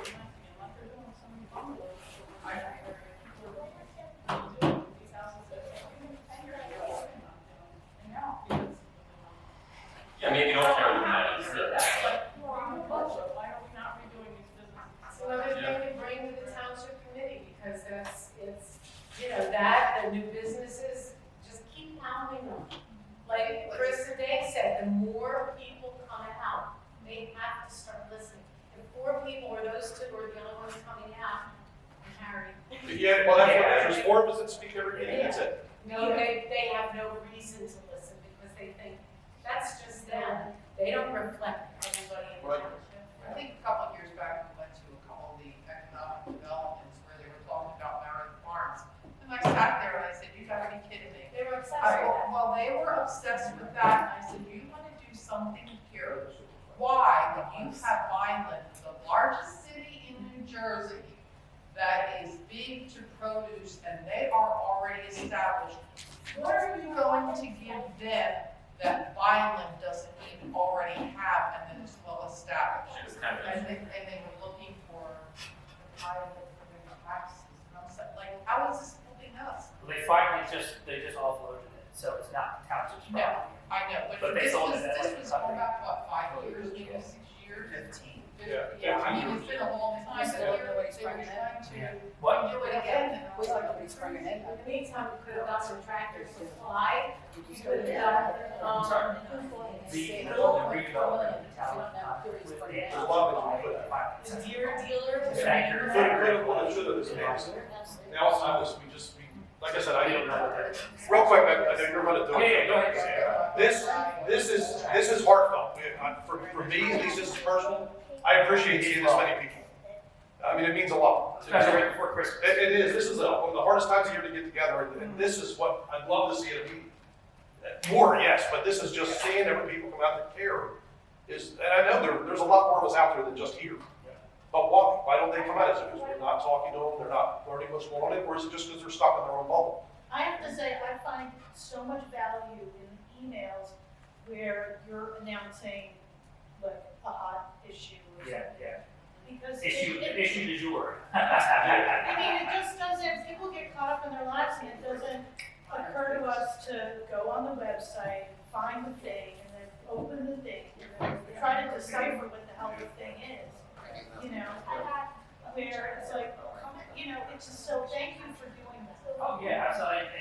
Dave, you have your email list. Barbara, I really say, you know your website, right, Barbara? Yeah. Barbara has a good website, and she emails people as well. And it really is, it's a community effort, and like Dave said, and I reiterate, I thank you so much for coming out. Your voices do matter, your opinions do matter, and even to the commission, you can see that 4 of the 6 are here tonight, so you can tell that they care about your opinions and how you feel about this town. And I just thank you all for it. Sure. What's your email? Oh, my email? Well, if you put your email on that list, I'm going to email every single person, and you'll have my email as well. If you didn't, make sure you did on the way out. Yeah. Because then you can forward. I'm pretty responsive to emails and everything too. So if you want to contact me or even call, feel free. I can write it down for you too if you want to like specifically. So my takeaway from this evening is, from a master plan perspective, the biggest concern would be the warehouse. Just like recommend something. At least I can say yes for me, but that's for. I mean, I heard all the other complaints, but, frankly, majority of them have nothing to do with the master plan. No, I think we need to root this, I think there's some issues on our plan that really need to be tightened up. I just think, what we're going to allow in the town, what we're missing in the town. Yeah. I mean, there's some things that. It's not to be negative. Sometimes it's what businesses do we want to attract? Like a lot of times it's agricultural businesses because we're a farming community. So, sorry. Okay, no, I think it's important that, there's a lot of things that we're missing, and until we get into a situation, we're like, well, that's not really listed in our master. Well, like I said, I personally, I've come up against the marijuana thing. I don't know how everybody else feels, but initially I was for it, now I'm against it. What are you guys supporting this?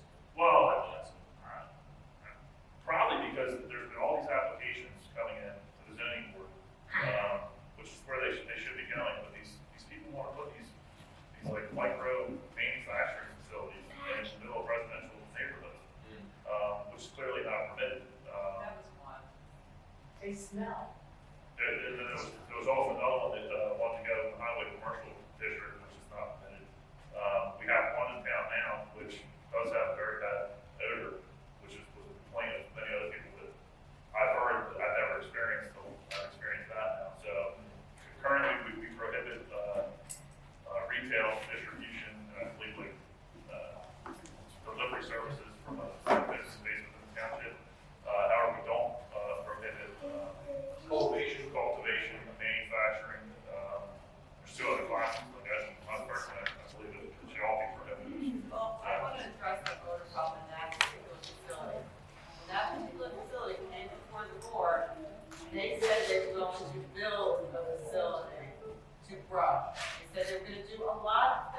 they're supposed to do. I didn't tell them to open without doing any of those things.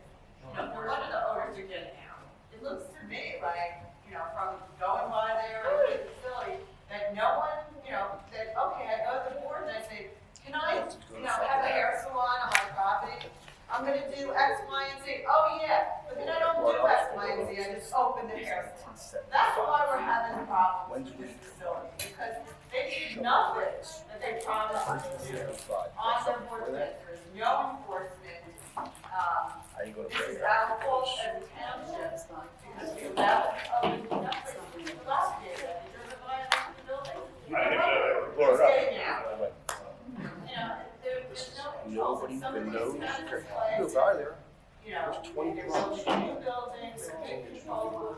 Probably won't have the problems that we, I've felt it in my house, because I live on 40. I open my back door in the morning, and let my dogs out in space, and it's like a well in and the skunk smell will overwhelm you. Dogs run after you, shut the door. And I'm a proponent of legal cannabis, and, you know, letting it be. You want to have a drink, have it. You want to smoke a joint, go for it, that's your right.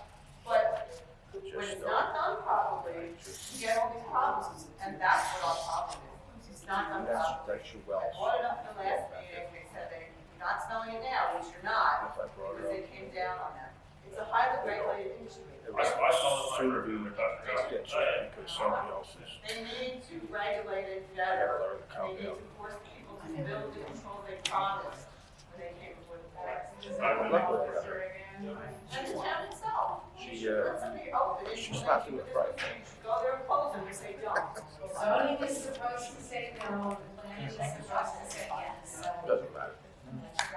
Well, that's the plan, plan side, having smart roads and doing the right guidelines. If they adhere to it, that's the first step, and then at that point, then it has to follow the next stage, which is the zoning side and the elected officials to make sure it stays. What if I said the master plan is what happened before, that they're gonna make a zoning change? And if they make a zoning change into the master plan, they don't have to tell you. And I know from personal experience, my zoning was changed. rephrase what you're saying. They don't have to, provide personal notice to individuals within 200 feet into the public. And they'll tell the entire community that was changing anything. I understand that, but here's what they do. They put a billing mechanism, put a legal ad in the newspaper that no one but me now reads. I'll probably And try then to the mention last something rest that's that reads that they but read. it's. I saw it. I went down to City Hall. I read what was happening. I went to those areas where these people were unknowingly going to have the zoning in their backyard changed from residential to commercial. I knocked on doors. I gave them flyers. I spoke to everyone who was home and left flyers with everyone, whether they were home or not. We got Chris now, so he's gonna get the word out no matter what, the changes. Yeah, so people don't know. Not that They don't know. I'm gonna bring that up with the communications commission. You need Because to that's tell something people. that we need to put that on the website, so we'll have to find out how to make that. Well, no, you said everybody's email, whether there's a meeting coming or there's a vacation. We're not sending out Piece of paper invitations. going. Well, that's what I'm saying, it should be on the website and That's Facebook, but I don't know what. the 2023. policy- They close roads down. We're now on the list. So I can't figure it out. 1975. It'll eventually be, Reach out. it'll be right on the agenda, when the agenda's out, I think that's all. resolution goes out. As long as you post it on the, you know, on the website, it's not like a redevelopment plan, which they didn't post, so I got up there and said, well, it's on my website, but it's not on yours. So, you know, let's be I really wish I transparent could as do a stuff, town, and but- as soon as that master plan is done, put it up so people can read it. During this About the time, goal of the, it's up for like, discussion the before the town committee and before planning board. Give people time to read it, it's not gonna be a couple And, pages. and if I have your emails, you will know the second I find out when Thing is, the public master plan meeting is, whether or not the first view will be public or not is up for debate. how many of them? But you will know when that meeting is to be. I plan to inform you when they come out with the master plan revision, what that revision is, and I hope to see a lot of your faces out there making these. I know it's not easy to be a public speaker. Contrary to what some of the committee believe, I actually hate public speaking. It makes me very nervous. My stomach's tied up in knots for 2 days before. So, you know, but just thank you. Just make sure that you keep, like Dave was saying, that you're engaged, that you come to the meetings, that if you can overcome that fear of public speaking, you can say, even if it's just a one-word sentence or comment, I'm for this, I'm against that. Or feed it to one of us that do get up and speak, but come to Exactly, the it meeting. certainly helps, it At certainly least be in helps. the audience. And that's what community's for. Like, you know, we're supposed to have each other's backs. It's rare in this day and age, but, you know, we all have to live in this town. We all have to live with the consequences of development. And if it's not developed properly or right, we all have to live with those consequences. So unfortunately, we have a hard fast that we have to clean up in here, so we have to get out of here. But I really appreciate, again, everybody coming out. Thank you so much. Thank you. Thank you for coming out.